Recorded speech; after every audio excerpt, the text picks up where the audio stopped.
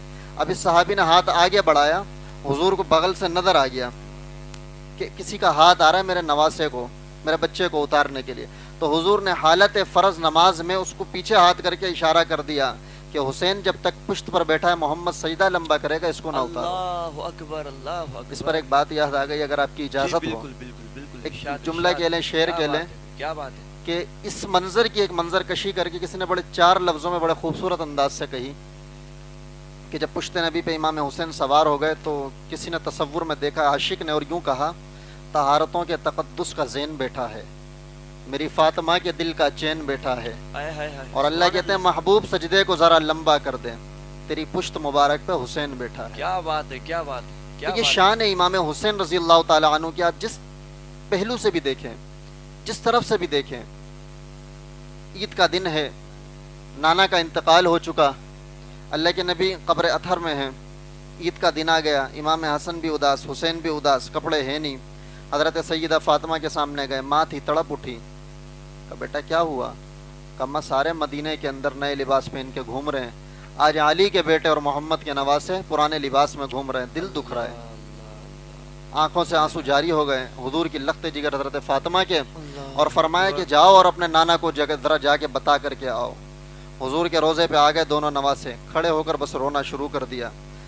علماء نے لکھا ہے کہ یہاں سے امام حسین روئے خاموشی سے، اور رو کر چند جملے کہے جس کا کچھ مفہوم یہ ہے کہ نانا جی کبھی عید گاہ جایا کرتے تھے عید کی نماز پڑھنے، نئی پوشاک پہن کے آپ کے کندھوں پہ سوار ہو کے، آج حسین ابن علی کے گھر پر وہ زمانہ بھی آ گیا کہ حسین اور حسن کے تن پر ایک پرانا اور بوسیدہ لباس ہے، اور آج عید کا دن ہے، نانا بڑے یاد آ رہے ہو۔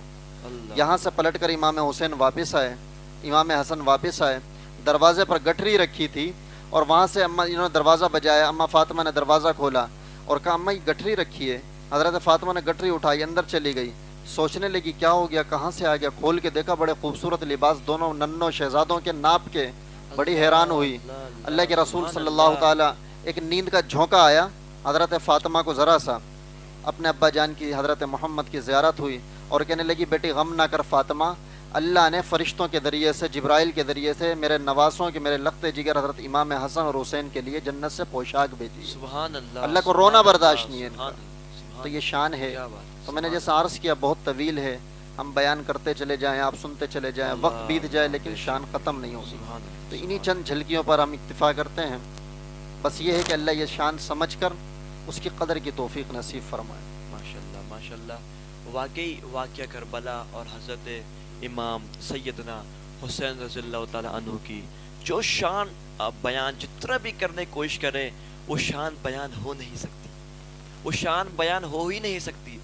ہم ان کے کن کن واقعات کو، کن کن شان کو بیان کرتے جائیں تو ظاہر سے بات ہے الفاظ ختم ہو جائیں گے، وقت کم پڑ جائے گا، لیکن حضرت امام سیدنا حسین رضی اللہ تعالیٰ عنہ کی منقبت بیان کبھی ہو نہیں سکتی۔ اب میں چلتا ہوں اپنے سوالات کی طرف۔ ہمارے ساتھ نہایت محترم حضرت مولانا حمید احمد سعدی صاحب دامت برکاتہم عالیہ سے آپ کی تشریف آوری کا بہت بہت شکریہ، ممنون ہیں، مشکور ہیں۔ میں اور میری طرف سے پوری ٹیم آپ کا بہت بہت شکر گزار ہے۔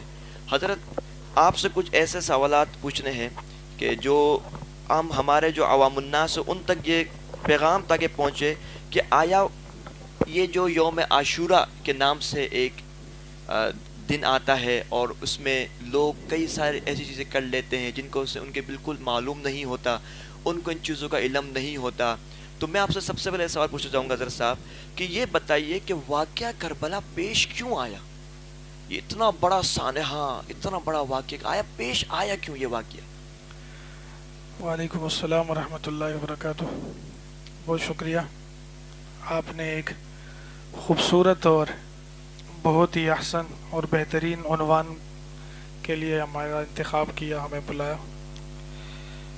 سب سے پہلی بات یہ ہے جیسے مولانا طلحہ صاحب نے عرض کیا، سیدنا حسین رضی اللہ تعالی عنہ کی منقبت اور شان کو بیان کرتے ہوئے کہ اس مختصر سے وقت میں ان کی تعریف نہیں ہو سکتی، سبحان اللہ، اس کا بے شک، احاطہ بے نہیں ہو شک، سکتا. بے شک. ہم اس کی کچھ جھلکیاں بتا سکتے ہیں، کچھ مختصر سی موٹی سی باتیں رکھ سکتے ہیں. واقعہ کربلا، آپ کے سوال کی طرف آؤں گا. میں اپنا بھی تھوڑا سا حصہ شامل کرنا چاہتا ہوں اللہ بے شک.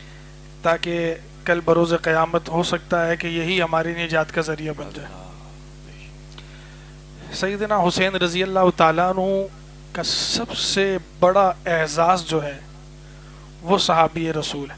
سبحان اللہ، سبحان اللہ. سب سے بڑا اعزاز، کیونکہ انبیاء اور صحابہ کی جو جماعت ہے یہ اللہ کے انتخاب کرتا ہے. بے شک.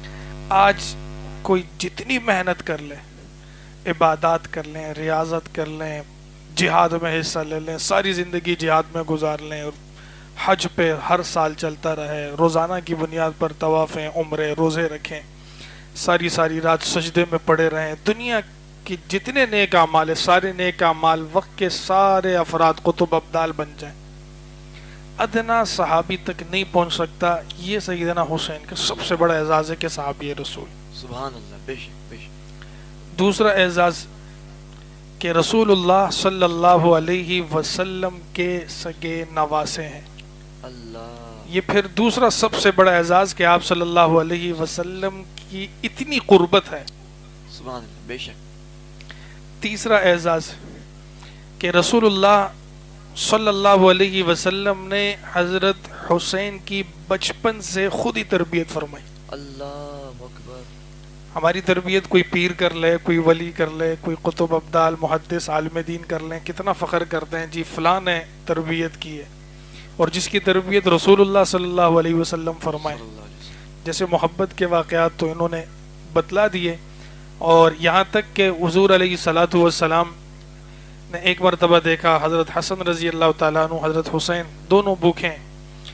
میں مختصر کر دیتا ہوں واقعہ کہ حضور علیہ الصلوۃ والسلام آئے، کچھ اور نہیں تھا، آپ صلی اللہ علیہ وسلم نے اپنی زبان مبارک نکال کر حسین کو آگے کیا کہ چوستے رہیں. اللہ اکبر، اللہ اکبر. حضرت حسین رضی اللہ تعالیٰ عنہ نے بھی چوسا، حضرت حسن رضی اللہ تعالیٰ عنہ نے بھی چوسا، اور اسی طریقے سے ان کا پیڑ بھر گیا. اللہ.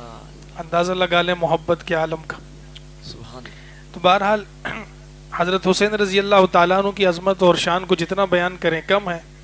ایک حدیث تو ہم ہر جمعے میں خطبے میں پڑھتے ہیں تقریباً، بے شک. لیکن چونکہ عوام الناس کو زیادہ پتہ نہیں ہوتا اس کا، اس لیے میں ضروری سمجھتا ہوں کہ اس کا ترجمہ آج ہو جائے تاکہ عوام کو پتہ چل جائے. الحسن والحسین سیدا شباب اہل الجنہ، یہ ہم خطبے میں تو سنتے ہیں، لیکن ان کو صرف اتنا پتہ چلتا ہے نام آیا. بہت کم احباب ہوتے ہیں جن کو یہ پتہ ہوتا ہے کہ بھئی حسن اور حسین، یہاں یہ حدیث کا ٹکڑا ہے کہ رسول اللہ صلی اللہ علیہ وسلم نے ارشاد فرمایا حسن و حسین جنت کے نوجوانوں کے سردار ہیں. کتنا بڑا اعزاز. سبحان اللہ. اب ہماری محبت کی طرف آئیے کہ ہم اہل بیت سے اور ہم حضرت حسن اور حسین سے کس قدر محبت کرتے ہیں. کوئی یاد کرتا ہوگا صرف محرم میں، اللہ. لیکن ہم کیا صرف بات- محرم میں نہیں، کیا بات ہے، ہم ماشاءاللہ. فجر میں، ظہر میں، عصر میں، مغرب میں، عشاء میں، رات میں، یعنی 24 گھنٹے میں جب ہمیں موقع ملتا ہے اور ہم اللہ کے آگے سر بسجود ہوتے ہیں، 2 رکعت بھی اگر پڑھیں ہم حضرت حسن کو بھی یاد کرتے ہیں، حسین کو بھی یاد کرتے ہیں، سارے گھرانے کو یاد کرتے کیا ہیں. بات ہے، کیا بات ہے، ماشاءاللہ. ہماری کیا بات نماز مکمل ہی نہیں ہوتی جب تک ہم اہل بیت پر درود نہ بھیجیں. ہے. سبحان اللہ. ایسے ہی. اللہم صلی علی محمد وعلی آل. آل محمد. آل محمد کون ہے؟ آل محمد، ہم نے اس زمانے میں یہ پروپیگنڈا اور یہ باتیں اس قدر زیادہ ہو گئیں کہ ہم نے سمجھا کہ شاید آل محمد صرف 4-5 احباب ہیں، حالانکہ ایسا نہیں ہے. آل محمد میں یہ بات ذہن میں رکھیں کہ سب سے پہلے نبی کی ازواج ہے. سبحان اللہ. بے شک ایسے ہی. میں آپ کو عقلی طور پر بھی واضح سمجھا دوں. ایسے میں ہی. اگر آپ سے ملاقات کروں، آپ سے آپ کی طبیعت پوچھوں کہ حضرت آپ کی طبیعت کیسی ہے، آپ کہیں گے جی ٹھیک. گھر والے کیسے ہیں؟ سبحان اللہ. سبحان تو اللہ. ذہن میں کیا بات آئے گی کہ اہلیہ کے متعلق پوچھ رہے ہیں اور میری ان اولاد کے متعلق پوچھ رہے ہیں جو میرے گھر میں میرے ساتھ ہیں. اللہ. تو سب سے پہلے تو انتخاب آل محمد میں اماں عائشہ ہے، اماں کیا حفصہ بات ہے، سبحان اللہ. ام حبیبہ ہے، اماں ختیجہ ہے، میمونہ ہے, ماریا ہے, یہ جتنے آپ صلی اللہ علیہ وسلم کی ازواج ہیں جو آپ صلی اللہ علیہ وسلم کے نکاح میں آئی ہیں, یہ ساری کی ساری سب سے پہلے شامل ہوتی ہیں. یہ چونکہ حضرت حسن رضی اللہ تعالیٰ عنہ حضرت فاطمہ الزہرا رضی اللہ تعالیٰ عنہ کی اولاد میں سے حضرت علی کے نکاح میں گئے. اب گھر سے جب بچی چلی جاتی ہے نا تو وہ ان کے اہل بیت کہلاتی ہے. فاطمہ حضرت علی المرتضیٰ کی اہل بیت کہلائیں گی. 3 بیٹیاں اور ہیں, ام زینب ہیں تو ابو العاص کی اہلیہ کہلائیں گی. رقیہ اور کلثوم حضرت عثمان غنی کی اہل بیت کہلائیں گی. اور حضرت فاطمہ الزہرا رضی اللہ تعالیٰ عنہ حضرت علی کی اہل بیت کہلائیں گی. اب قرآن کا حکم آیا فَقُلْ تَعَالَوْا نَدْعُ أَبْنَاءَنَا وَأَبْنَاءَكُمْ وَنِسَاءَنَا وَنِسَاءَكُمْ وَأَنفُسَنَا وَأَنفُسَكُمْ. مباہلہ ہوا. تو مباہلہ میں حضرت فاطمہ الزہرا, حضرت حسن, حسین, علی ان کو بلایا گیا. انہی کو کیوں بلایا؟ سوال یہ بھی آتا ہے کہ باقی بھی تو 3 تھیں, ان کو کیوں نہیں بلایا؟ اس کا تو واضح جواب, وہ 3 دنیا میں ہی نہیں تھی تو کیسے آتے؟ ایسے ہی ماشاءاللہ. دنیا میں ہوتی تو ان کو بھی بلاتے. اب اپنے گھر والیوں کو نہیں بلایا کیونکہ حضور کو بھی معلوم ہے, سارے صحابہ کو معلوم ہے کہ ان کو تو سارے ہی ماننے والے ہیں کہ یہ میرے اہل بیت ہیں. اب رہ گئے یہ حضرت علی, حسن, حسین اور یہ فاطمہ الزہرا, یہ جو احباب ہیں ان کو شاید لازمی بات ہے میرے گھر سے چلے گئے, یہ ان کے اہل بیت کہلاتے ہیں, لہٰذا ان کو اپنا اہل بیت بناؤ. ان کو بلایا اور سارے صحابہ کو اور ساری امت کو بتا دیا یہ مجھ سے جدا نہیں ہو سکتے. سبحان اللہ, سبحان اللہ. اب آپ کے جواب کی طرف بھی آ جاتا ہوں کہ واقعہ کربلا کیوں پیش آیا. میں اس کے محرکات کیا تھے, لمبی چوڑی داستان پر نہیں, اصل مقصد کی طرف جا کر بات ختم کر دیتا ہوں. 3 باتیں میرے ذہن میں آتی ہیں اس حوالے سے. نمبر 1 یہ کہ رسول اللہ صلی اللہ علیہ وسلم کی خواہش تھی, لَوَدِدْتُ أَنْ أُقْتَلَ فِي سَبِيلِ اللَّهِ ثُمَّ أُحْيَا ثُمَّ أُقْتَلْ ثُمَّ أُحْيَا ثُمَّ أُقْتَلْ ثُمَّ أُحْيَا ثُمَّ أُقْتَلْ. یہ جو حدیث ہے کہ آپ صلی اللہ علیہ وسلم کی یہ خواہش تھی کہ مجھے اللہ کے راستے میں شہید کر دیا جائے اور میں پھر جو ہے نا اللہ تعالیٰ مجھے پھر بھیج دے, میں پھر شہید ہو جاؤں اللہ کے راہ میں, پھر زندہ ہو جاؤں, پھر شہید ہو جاؤں. یہ جو شہادت کی خواہش رسول اللہ صلی اللہ علیہ وسلم نے کی, اللہ تبارک و تعالیٰ نے اس خواہش کو پورا کرنا تھا بالواسطہ. سبحان اللہ. آپ کہیں گے جی یہ خواہش رسول اللہ صلی اللہ علیہ وسلم نے دعا کی, اللہ قبول نہ کرے, کیسے ہو سکتا ہے؟ لیکن اللہ نے قرآن مجید میں یہ بھی ارشاد فرمایا واللہ یعصمک من الناس. رسول اللہ صلی اللہ علیہ وسلم سے فرمایا اللہ تبارک و تعالیٰ نے کہ لوگوں سے اللہ تعالیٰ آپ کو بچائے گا, کوئی آپ کو نہیں مار سکتا. بے شک. اور خواہش بھی ہے اللہ تعالیٰ کے راستے میں کٹ جاؤں, اللہ کے نام پر قربان ہو جاؤں. تو اللہ تبارک و تعالیٰ نے یوں کر دیا کہ آپ کو تو کوئی کچھ نہیں کہہ سکتا, یہ میرا وعدہ ہے. آپ کی دعا بھی پوری کروں گا. تو اس کو پورے کرنے کا ایک راستہ اور طریقہ جو اختیار کیا گیا وہ یہ کہ بالواسطہ آپ کی اولاد سے حضرت حسین رضی اللہ تعالیٰ عنہ جب شہید ہو جائیں گے, یہ ایسا ہی یہ گویا آپ نے شہادت پیش کر دی. اللہ اللہ, سبحان اللہ, ایک سبحان اللہ. دوسری وجہ یہ ہے کہ اللہ تبارک و تعالیٰ نے یہ بھی بتلانا ہے کہ ٹھیک ہے حضرت حسین رضی اللہ تعالیٰ عنہ کو میں نے مرتبہ, مقام, بلندی, شان, رفت دی عطا کی ہے, اور حضرت حسین کے علاوہ دیگر بھی اصحاب کرام سب کو اللہ تبارک و تعالیٰ نے اپنی اپنی جگہ پر مرتبہ اور مقام عطا کیا ہے. لیکن سب سے اہم میرا دین ہے, سب سے اہم میرا دین ہے. یہ جتنے بڑے بڑے صحابہ کرام قربان ہوئے اس دین کے لیے قربان ہوئے. بے شک ایسے ہی. اگر ہم کوئی جانور خریدتے ہیں نا تو اس کے لیے لازمی بات ہے ہم نے کوئی چارہ وغیرہ لینا ہوتا ہے تو اس چارے کو ہم قربان کر دیتے ہیں جانور کے لیے, ٹھیک ہے. پھر جانور کے بعد ضرورت ہوتی ہے اس جانور کو ہمیں, تو ہم جانور کو ذبح کر کے اس کو قربان کر دیتے ہیں اپنے لیے. اب ہماری ضرورت کس کو ہے؟ ہماری ضرورت ہے اللہ کو. ہم اپنے آپ کو قربان کر دیں اللہ کے. کیا بات ہے, کیا بات ہے, سبحان اللہ. تو حضرت حسین رضی اللہ تعالی عنہ کو اللہ تبارک و تعالی نے قربان کرایا اپنے لیے. حسین قربان ہوئے اللہ کے لیے, اور یہ ساری دنیا کو ایک میسج اور ایک پیغام ملا اس شہادت کے ذریعے سے کہ اللہ کے لیے قربان ہونا سیکھیں, اور ایسے سیکھیں اللہ کے لیے قربان ہونا کہ نماز کا وقت آ جائے اور ظالم سامنے ہوں, آپ کی گردن اڑانے پر ہوں, آپ کی گردن کٹ جائے لیکن فرض نماز نہ چھوڑیں.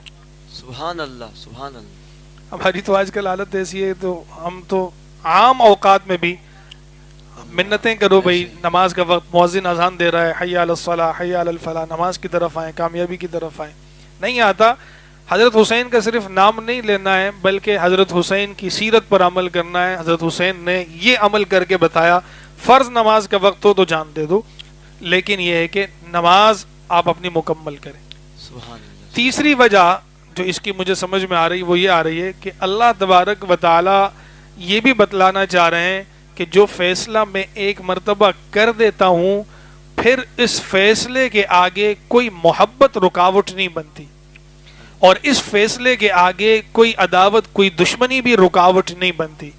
جب میں نے فیصلہ کر دیا کہ حضرت حسین نے شہید ہونا ہے، اور اللہ نے نبی کریم صلی اللہ علیہ وسلم ہی کو بتلا دیا تھا، اور آپ صلی اللہ علیہ وسلم نے حضرت حسین کی شہادت کی یہ بشارت پہلے دی تھی، تو اس سے یہ معلوم ہوتا ہے کہ اللہ تبارک و تعالی اپنا فیصلہ جب ایک مرتبہ کر دیتے ہیں تو وہ کچھ بھی ہو جائے، جتنی محبت، رسول اللہ صلی اللہ علیہ وسلم سے بڑھ کر اللہ کے آگے کون محبوب؟ سبحان اللہ. بالکل. اور اسی محبوب کا خون حضرت حسین رضی اللہ تعالیٰ عنہ اس طور پر شہید ہوں گے، کیا کسی تصور میں آ سکتا ہے، کسی خیال میں آ سکتا ہے کہ اتنے اونچے شان رکھنے والے کا ایسا بھی واقعہ ہوگا، ایسا بدترین تاریخ بھی بنے گا؟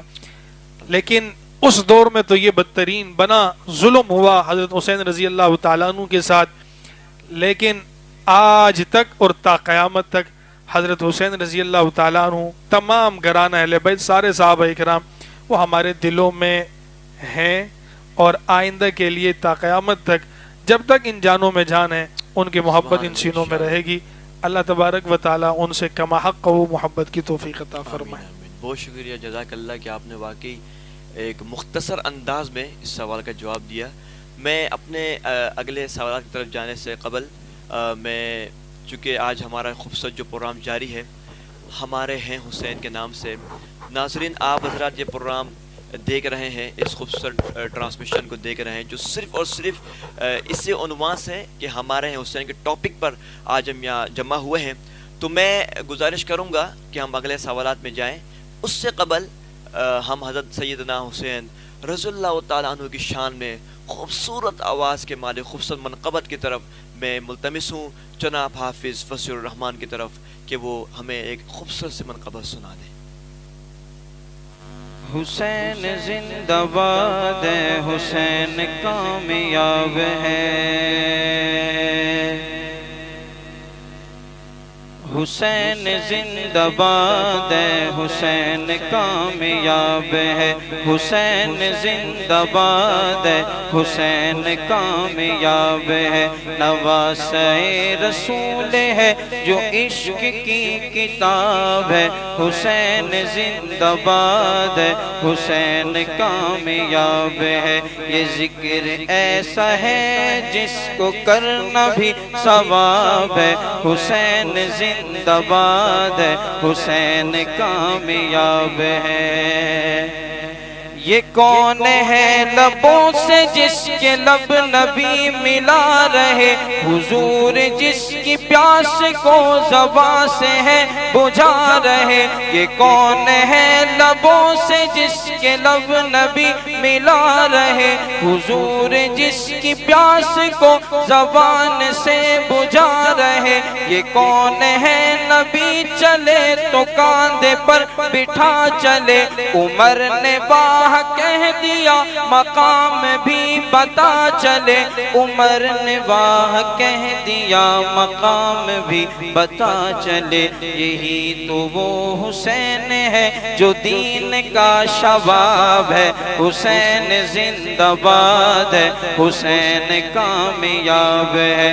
نواسۂ رسول ہے جو عشق کی کتاب ہے، حسین زندہ باد ہے، حسین کامیاب ہے. نبی کے پیار کی اب اس سے بڑھ کے کیا دلیل ہو، سوار گر کمر ہے تو سوار گر کمر پہ ہو تو سجدہ بھی طویل ہو، نبی کے پیار کی اب اس سے بڑھ کے کیا دلیل ہو، سوار گر کمر پہ ہو تو سجدہ بھی طویل ہو، یہ کون ہے نبی نے جس کو دل کا چین کہہ دیا، کہ فاطمہ علی نے جس کو نور عین کہہ دیا، کہ فاطمہ علی نے جس کو نور عین کہہ دیا، یہ گلشن رسول کا مہکتا ایک گلاب ہے، حسین زندہ باد ہے، حسین کامیاب ہے، نواسہ رسول ہے جو عشق کی کتاب ہے، حسین زندہ باد ہے، حسین زندہ باد ہے، جو لڑکھڑاتے محفل حضور میں پہنچ گیا، نگاہ مصطفیٰ پڑی خیال دل پہ آ لگا، کہیں نہ گر پڑے حسین آئے آقا دوڑ کر، پھر اپنا خطبہ چھوڑ کر سینے سے لگا لیا، پھر اپنا خطبہ چھوڑ کر سینے سے لگا لیا، یہ بچپن حسین کتنا خوب لاجواب ہے، حسین زندہ باد ہے، حسین کامیاب ہے، نواسہ رسول ہے جو عشق کی کتاب ہے، حسین زندہ باد ہے، حسین کامیاب ہے۔ سبحان اللہ سبحان اللہ۔ حسین زندہ باد ہے، حسین زندہ باد تھا اور حسین زندہ باد رہے گا تا قیامت۔ چونکہ ہمارے پاس وقت انتہائی مختصر ہے، میں اب واپسی سوال جوابات کی طرف جاؤں گا۔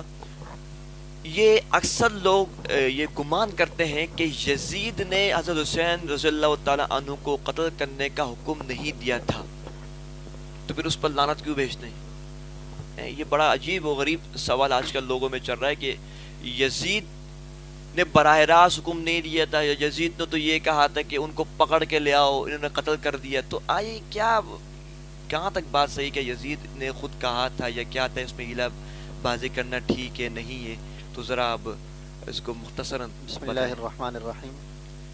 اس پہ ایک تفصیل ہے لیکن اس کو چند الفاظ میں اگر بیان کیا جائے بالکل شارٹ کر کے مختصر، تو بس اتنی سی بات، مدلل بات یہ ہے کہ دیکھیے یزید جو تھا حضرت امیر معاویہ رضی اللہ تعالیٰ عنہ کے بیٹے تھے، تو یزید کو ہم کیا کہیں؟ لعنتی کہیں، جنتی کہیں؟ پہلا تو آپ کا سوال کہ لعنتی کے بعض کہتے ہیں، تو پہلے تو یہ سمجھ لیں اس کو لعنتی کہنا بھی ہے کہ نہیں کہنا۔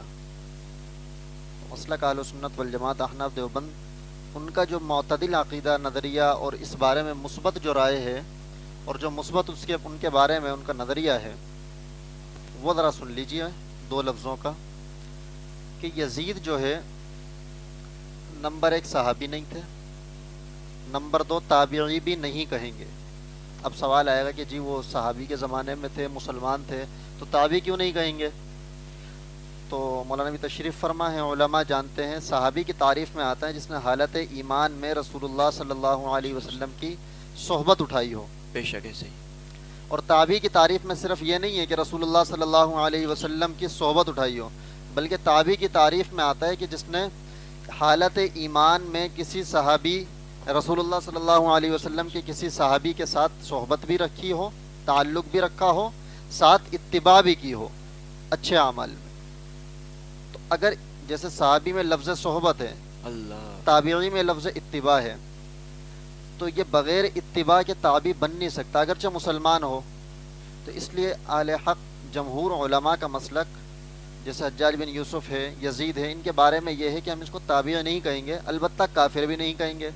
سوال یہ ہے کافر کیوں نہیں کہیں گے؟ کیونکہ اس کے کفر کے اوپر کوئی واضح طور پر کوئی دلیل موجود نہیں ہے۔ یہ آسان سے لفظوں میں کہ اس کے کفر پر واضح کوئی ہمارے پاس دلیل نہیں ہے، کوئی وجہ نہیں ہے کہ ہم اسے کافر کہیں۔ اور جہاں تک یہ کہیں گے کیا، تو کہنے کے بارے میں علماء حق معتدل جو رائے رکھتے ہیں وہ یہ کہ ہم اسے فاسق کے درجے تک رکھتے ہیں کہ فاسق ہم اسے ضرور مانتے ہیں. اس کے بارے میں آتا ہے کہ شراب پیا کرتا تھا، اگرچہ شیخ الاسلام مفتی تقی عثمانی صاحب دامت فیوزم نے لکھا ہے کہ یہ روایات چلیں کچھ مستند نہیں ہیں، لیکن چونکہ اس سے اس کی ذات ایک مجہول ہو رہی ہے، شبے کی زد میں آ رہی ہے، تو اس وجہ سے یزید کے بارے میں تو یہ آپ ذہن میں رکھیے. جی. تو اسے لانتی کہنا یہ بھی درست نہیں، اسے جنتی کہنا یہ بھی ہم نہیں کہتے. یعنی قاتل بول البتہ سکتے ہیں. درمیان میں جہاں تک رہ گئی دوسرے سوال کا آپ کا حصہ کہ وہ قاتل تھا، اس نے قتل کیا تھا، اس کے بارے میں تو مختصر سی بات اتنی سی ہے. امام حسین چلے ہیں اور عبداللہ ابن عمر، حضرت عبداللہ ابن عباس، بڑے بڑے کبار صحابہ نے انہیں روکا لیکن وہ چلے گئے. ایک ان کی رائے تھی، بڑے صحابی تھے، شان والے تھے، امام حسین نواسہ رسول تھے. وہ تشریف لے گئے اور جب وہاں پہنچے ہیں تو انہیں جب یہ کربلا کے دامن میں پہنچے ہیں تو ان کا مقصد نہ جنگ تھا امام حسین کا، یہ واضح رہے. امام حسین کا مقصد نہ جنگ تھا نہ بغاوت تھا. ان کا مقصد یہ تھا، اہل کوفہ نے خط لکھے تھے اور یہ انہیں یقین دلایا تھا کہ آپ تشریف لائیں، ہم بیعت کریں گے. تو امام حسین چونکہ یزید کے ہاتھ پر بیعت پر راضی نہیں تھے، یہ ان کا ایک مسئلہ تھا، اس کو ہم غلط نہیں کہیں گے، وہ نہیں تھے تیار، انہوں نے بیعت نہیں کرنی تھی. تو اس وجہ سے امام حسین جو تھے وہ یزید سے چونکہ بیعت کرنا نہیں چاہتے تھے، اختلاف رکھتے تھے، تو وہ جب وہاں سے چل کر کے کربلا تک پہنچے ہیں وہ اہل کوفہ کے اصرار پر مسلسل خطوط بھیجنے پر پہنچے ہیں.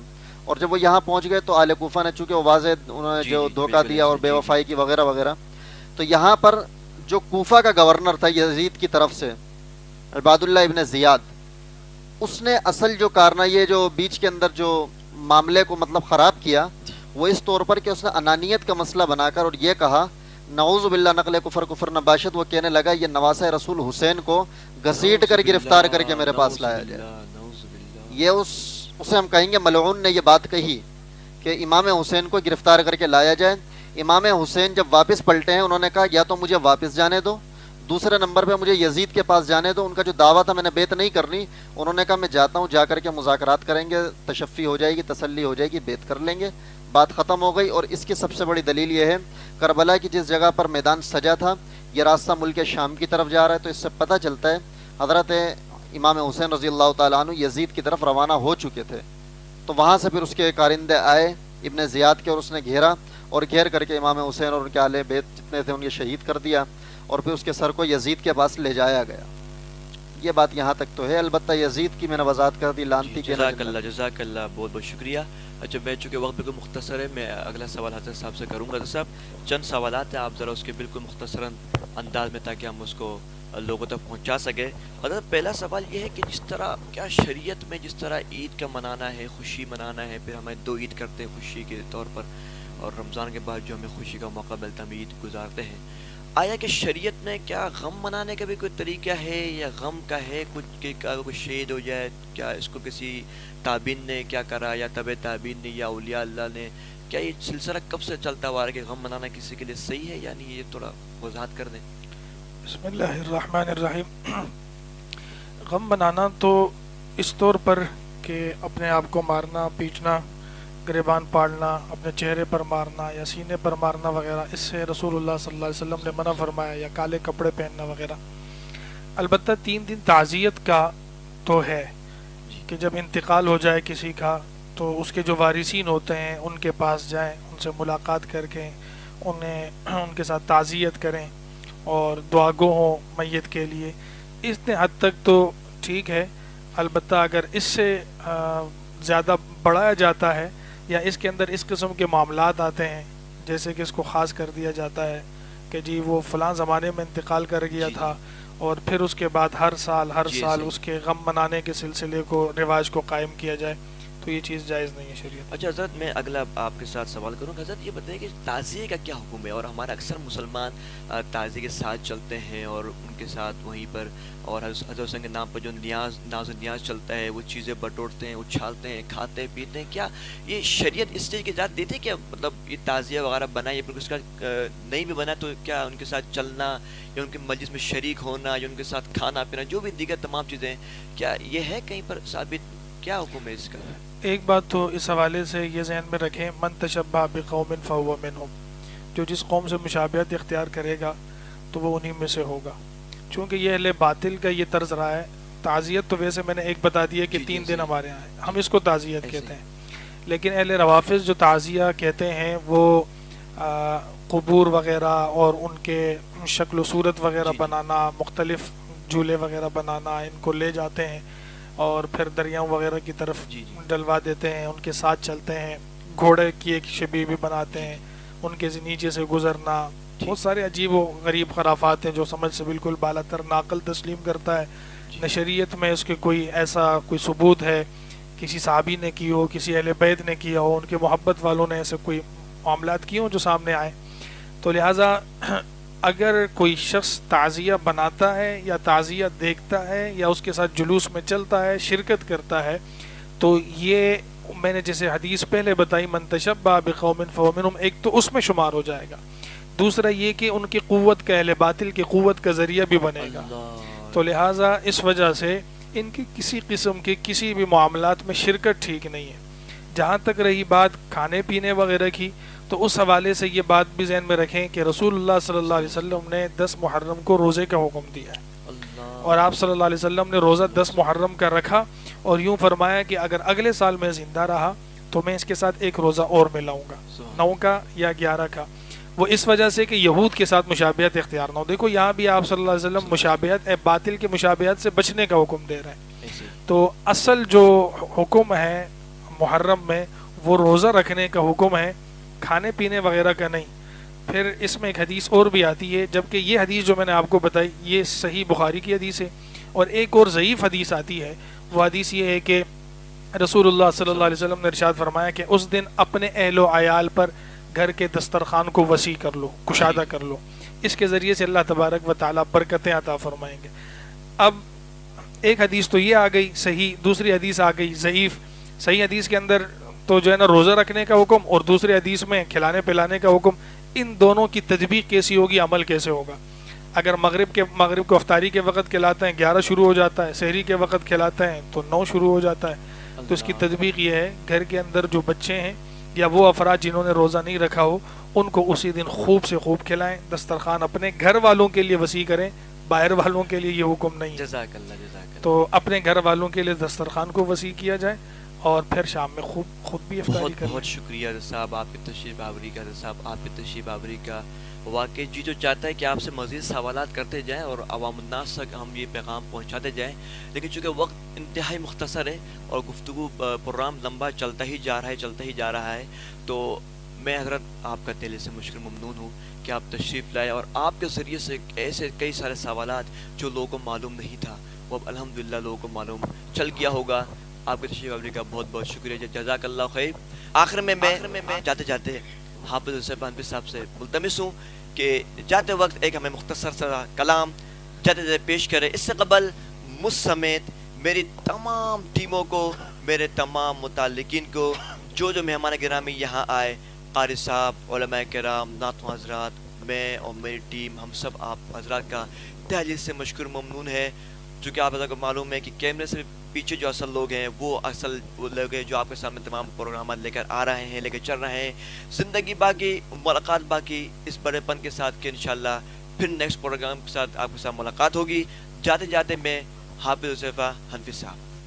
اہل جہاں سے یوں ہے نرالے حسن حسین، اہل جہاں سے یوں ہے نرالے حسن حسین، ہے شاہ دو جہاں کے نواسے حسن حسین، ہے شاہ دو جہاں کے نواسے حسن حسین، ان کے ہمارے یا ہے تمہارے حسن حسین، ان کے ہمارے یا ہے تمہارے حسن حسین، جن کے بھی ہیں قسم سے پیارے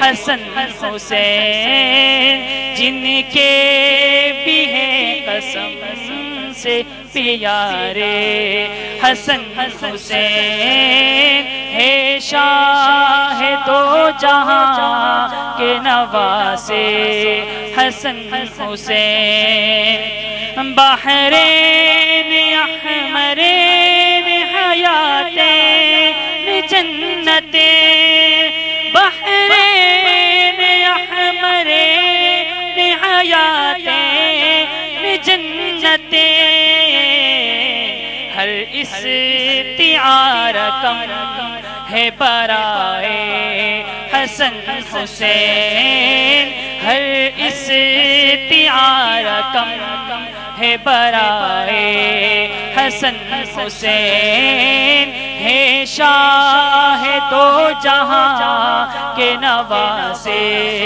حسن حسین، ہلے جہاں سے یوں ہے نرالے حسن حسین، ہے شاہ دو جہاں کے نواسے حسن حسین۔ سبحان اللہ، ماشاء اللہ۔